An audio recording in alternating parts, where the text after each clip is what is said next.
Viewers, we come back to discuss one of the biggest stories, which is the Ivy League dreams of thousands of Indian students, which are now facing visa nightmares.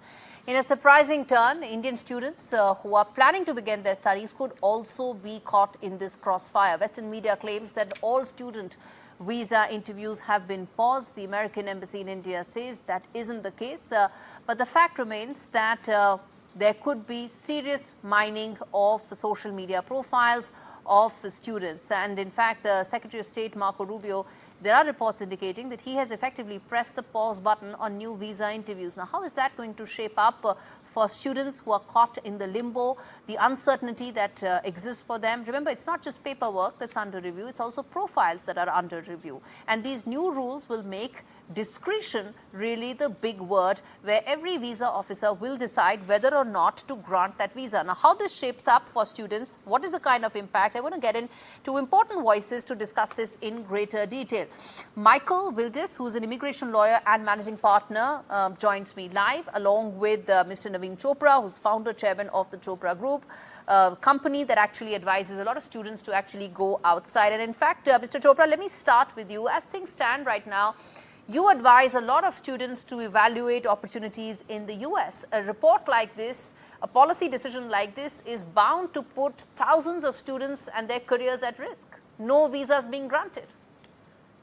Well, I mean, this is true partly because most Indian students, when they're applying to any destination, including to the United States, will have some fallback option in terms of applying to a couple of universities in maybe one or even two additional countries.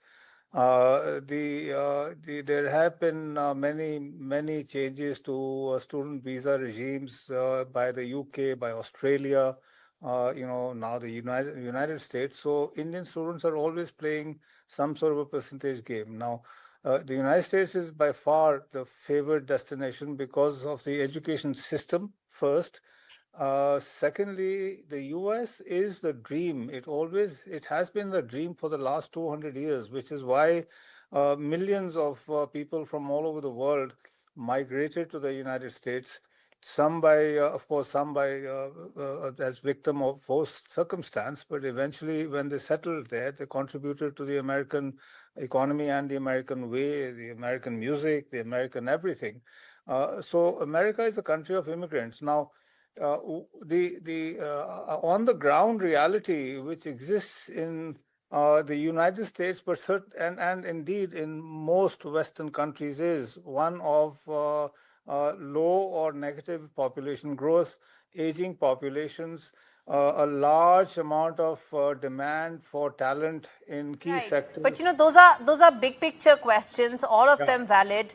But at the end of the day, for a student or her family, facing the prospect of not getting a visa despite getting admission could be heartbreaking. It is, but I will tell you that a very large percentage of them will just switch and go off to Australia or to England or Ireland or Germany or France or Netherlands or Italy. Okay. Michael, come in there. How do you see the impact there at a time when locally the mood is now moving away from just a crackdown on illegal immigrants to legal immigrants? That's what it's turning out to be, isn't it? Well, first, thank you for having me. My name is actually Michael Wilds. I'm a second-generation immigration lawyer. My father, my late father, Leon Wilds, actually wrote for a magazine called India Today on a weekly basis in the 1970s and 1980s. Okay. We're still on 53rd and Madison in Manhattan. Look, I'm a former federal prosecutor. I used to deport bad people.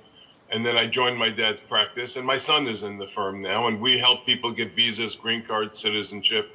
And we see this as an impactful time, particularly for the Indian community, where it's not only the hub of the tech part of our academia, but it invades everything from the STEM, the science, technology, engineering, math, and the creative, because the underpinnings of every field are heartfelt from the Indian community. But let's pull the lens back if we can. And again, this former federal prosecutor, and I teach in a law school, is going to give you a little information. I think that will be impactful. Harvard is not doing enough against anti-Semitism. And the president is pushing pressure points to make sure they do something. Now, your viewership may not know this, but everybody's emails and social media is being taken anyway from the State Department when you make visa applications. So they have the information. And they're pushing buttons, as the last speaker that you had on, that are proper. A F1 student visa is not a dual intent visa.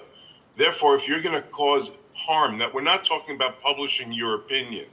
You're allowed to have an opinion for or against anything you want, but you're not allowed to stop Jewish students from going into school. Absolutely. You're There's no not allowed debate to- there, sir. There's no debate, which brings me to ask you quickly that Sure. while Harvard may not be doing enough to crack down on anti-Semitism, it's the students, like thousands of Indian students, who are caught in the crossfire. They didn't do any of Right, but this, but they are the ones bearing the brunt. I agree, but it's unfortunate, and it is a pressure point, because the F1 student visa is in the weakest station of the lexicon of visas, and it's up to the Indian community to find other schools that do not have this kind of experience, to either change their status if they're caught in the crosshairs, as you indicated, or for other impending students that want to come to go to schools that permit proper discourse for all students. This is not an entitlement to get a student visa. And Indeed. It's not unfortunate just for the Indian community, it's unfortunate for the world around us. And the shame of all of this is that these are the buttons left to the president to have to push Right. in an area of academia. And let's not forget, these students need to find a way to onboard into Absolutely. the workforce.